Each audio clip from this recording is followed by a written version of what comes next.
You went down to the cartels and asked what they thought about Trump labeling them terrorist organizations. They're responsible for a significant amount of the trafficking. They're telling me we're not like ISIS or the Taliban. Do Canadians know this is happening? Yes. You know, there's always a potential that we send in SOCOM and JSOC units. Do they have any fear of that? Oh yeah, you secured our southern border? We moved to Canada. You went down to the cartels, some of the cartel members, and asked what they thought about Trump labeling them terrorist organizations. What was their response to that? Yeah, so I went to a border region where some members of organized crime spoke with me, and they're responsible for a significant amount of the trafficking and human smuggling operations. And this was right after Trump had officially declared them FTOs, because there was a lot of rhetoric around this previously, and even Texas Governor Greg Abbott had previously declared them FTOs. But now this was real, and this I had assumed was going to invoke a lot of fear, especially when it came to the financial pipelines, because that's what this act really attacks, is the cartel's finances.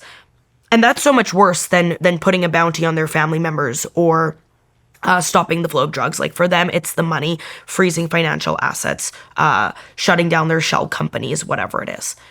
And so I wanted to know, because we were seeing so many headlines of how crazy this is and politicians reacting.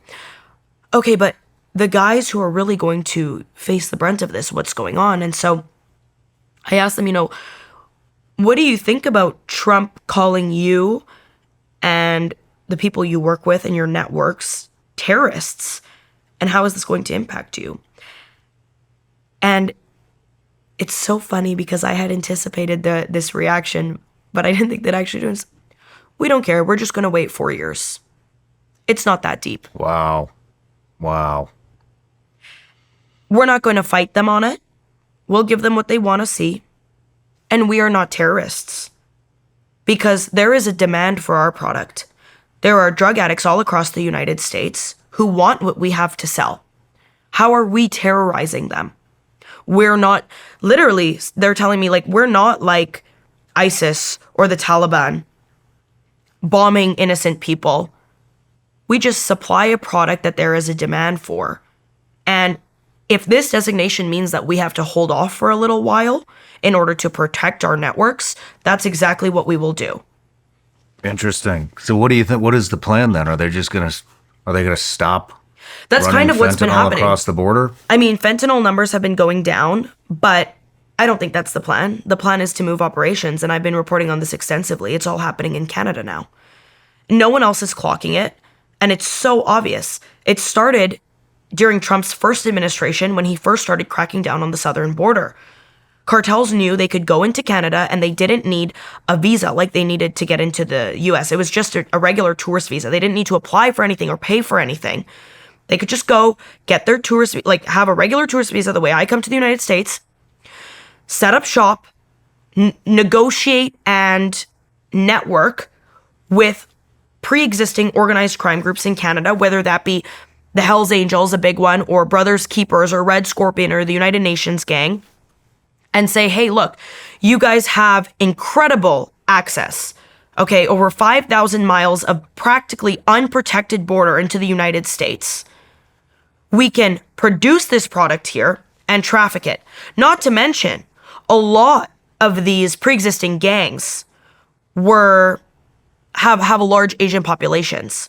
And what do we have in Vancouver? The Port of Vancouver. And where are the fentanyl precursors coming in? From China. So you move these precursors, the movement is no longer coming into Mexico.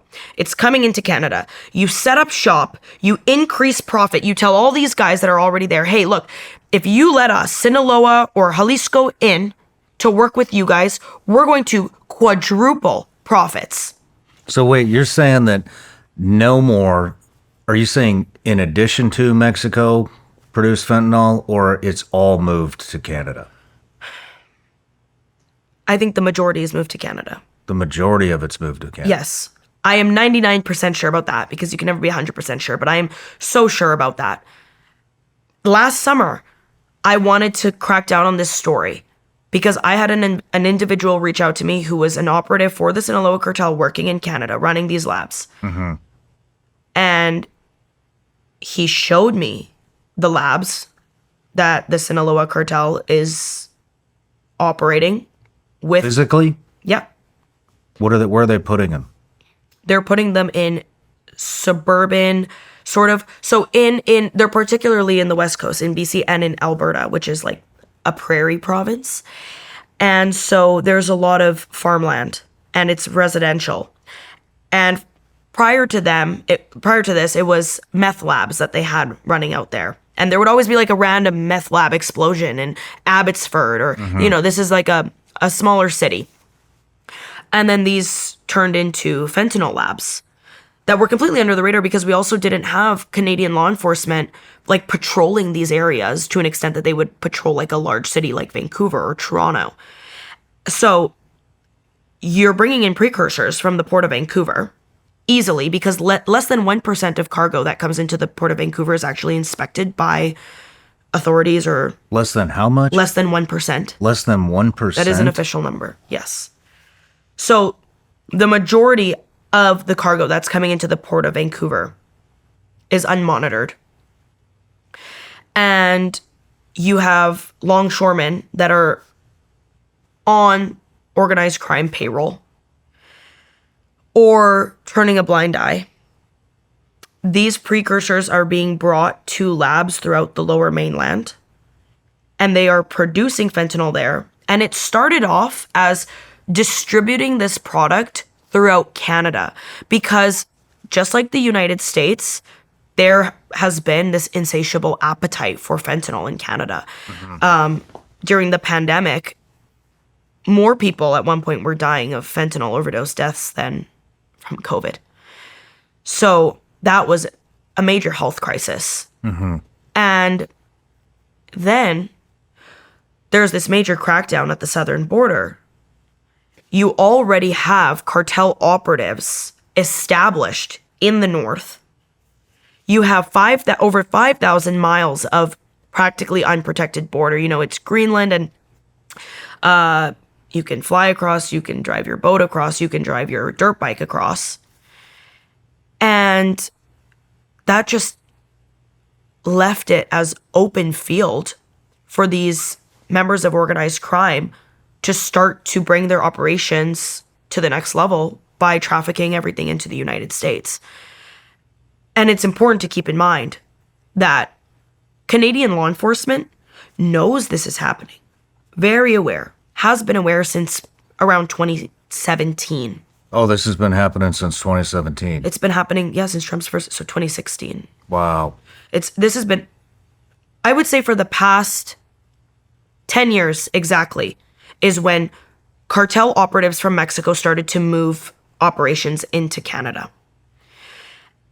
And law enforcement knows this is happening. There's always a potential that we send in SOCOM and JSOC units. I mean, do they have any fear of that? I asked them about that. And they said that if American Special Forces lay their feet on Mexican soil, they will fight till the death because they will have nothing to lose. They will put up a fight. Will they win that fight? No. But they won't go down without a fight because that's all they have. And so if their entire livelihood and their entire business is being attacked, especially by U.S. uniform operators who have every means to just completely squash it, they won't go down like a bitch. I mean, down to what level, though? You know what I mean? To the very bottom. To the very bottom. Oh, even the local drug dealer. Yes, the guy who's a lookout, who's making pennies. When I was in Sinaloa covering this fighting in the fall, the money flow was interrupted for, all levels of people working in it for the cartels. And so main people who, it's like that necessary job that makes no money are the punteros, the lookouts, the guys on their dirt bikes who watch if Mexican forces are coming, they keep the eyes out for whatever's going on.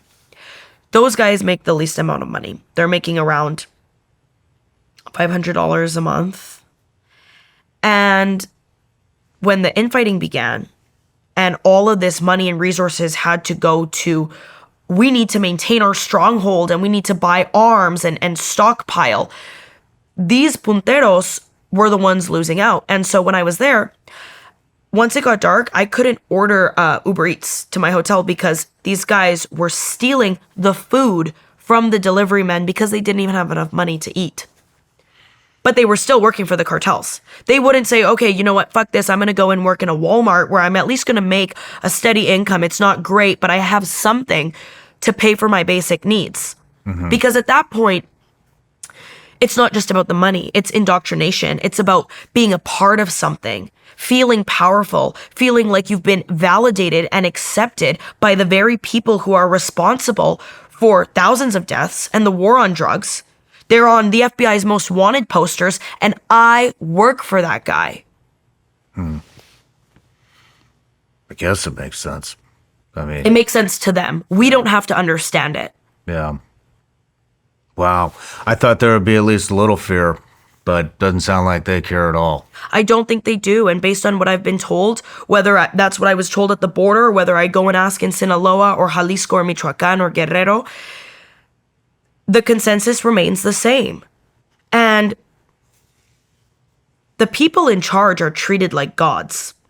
They are absolutely praised as if they are the one and only. I mean, that's why we see all the songs about El Mencho, El Chapo, El Mayo.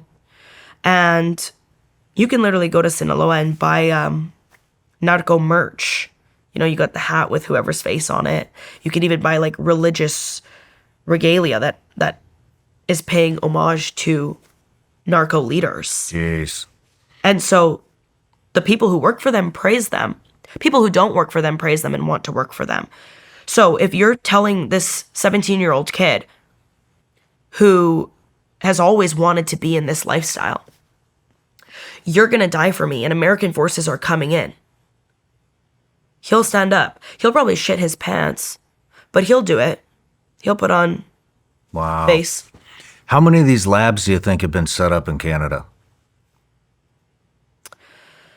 Do you have any estimation on that? I don't know exactly how many labs are operating in Canada, but the majority of the labs that are in Canada, which is significant because there is certainly a supply. There is no lack of drugs in Canada or the United States, right? And especially in northern states too, where a lot of these drugs are coming into. I think the majority of them are being run by the cartels. And the interesting thing is you won't really see it in the numbers or in police investigations or press releases because they don't keep track of which criminal organizations are operating what, which labs. So, for example, someone will be arrested. Three men will be arrested for trafficking arms and drugs. They were arrested in a Surrey home in British Columbia, and we found X amount of drugs, X amount of arms, with this amount of street value. They won't say, oh, they were operating on behalf of the Sinaloa cartel. They will say, we found messages in our investigation that they were operating with Mexican associates. And some people will then subsequently be charged and they'll be Mexican nationals living in Canada. Those guys are working for the cartels. But Canadian authority doesn't keep track, or at least not publicly, of who is working with exactly which criminal organization. And I think that also does play a role in allowing the cartels to flourish over there because they can operate so entirely under the radar. I mean, here in the US, for the first time a few weeks ago, a woman in El Paso was arrested for particularly working as a straw buyer for CJ&G. Do Canadians know this is happening? Well, if they read my reporting, they know now. I mean, Kash Patel, director of the FBI, is now saying it publicly. He just said that they're coming in through the port of Vancouver. They're producing fentanyl. The fentanyl is coming from Canada because they haven't secured the northern border. And when I initially started reporting on this, and I was reaching out to RCMP and reaching out to CSIS and putting out my contact, everyone was telling me, no, you're wrong, this can't be. And RCMP was telling me, we have no evidence to show that local criminal organizations are working directly with cartels. But I met with cartel associates in Canada showing me the production, telling me how they're doing it. And it goes back to what you asked me. Why are they telling me this? Because they want to show you exactly how they're operating under the radar. They're so tough. And oh yeah, you secured our southern border? Fuck you. We moved to Canada. No matter where you're watching Shawn Ryan Show from, if you get anything out of this, please like, comment, subscribe, and most importantly, share this everywhere you possibly can. And if you're feeling extra generous, please leave us a review on Apple and Spotify podcasts.